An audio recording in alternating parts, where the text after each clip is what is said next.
May nakita akong article ng mga Filipino celebrities na meron daw kahawig sa ibang bansa. Unang-una, Piola Pascual and Ananda Everingham. Sino to? May hawig naman sa mata tsaka yung nunal, kaso ayoko na dito. Baka sumakit bato ko. Next, Mila Kunis and Janine Gutierrez.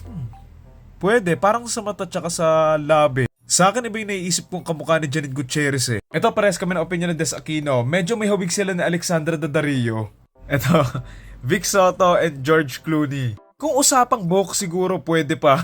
Alam mo yun, kahit hindi naman sila magkamukha, may ibang appeal naman si Vic Soto eh. So, alam mo yun. Next, Karen Gillan and Sophie Albert.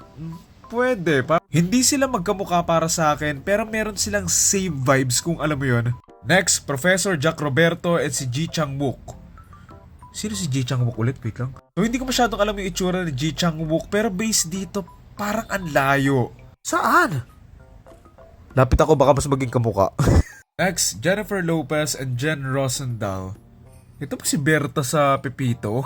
Next, Jean Garcia and Red Velvet's Irene. Pwede. Hindi ko masyadong kilala yung Red Velvet pero matagal ko nang naririnig na meron nga daw kahawig si Jean Garcia dito. Ito ibang picture ni Irene and I can see it in some way. Siguro yung pungay ng mata or yung dito.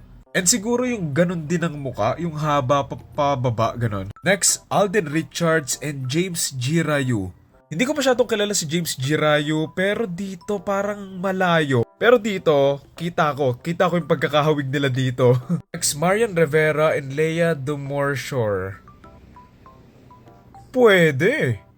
Eto medyo kita ko. Parang ganito nga yung itsura ni Marian nung medyo nung kabataan niya, mga Marimar days niya. Pero parang mas matangos lang yung ilong ni Marian. Pero the rest parang magkawig nga sila. Next, walang duda nandito yan, Liza and Nancy ng Momoland. Pwede rin nating idagdag dito si Olivia Hussey from Romeo and Juliet 1968. Tsaka si Madison Beer. Feeling ko may pagkakahawig sila eh. Next, Kaylin Alcantara and Numi Rapace.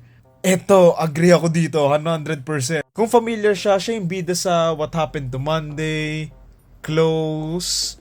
Basta marami siyang action movie eh. Next, Kuya Kim and Gong Yoo. Ito, medyo kita ko mga 7.5 out of 10. May resemblance naman talaga. Ito, may isa pang article. Ito, Sofia Andres and Gal Gadot.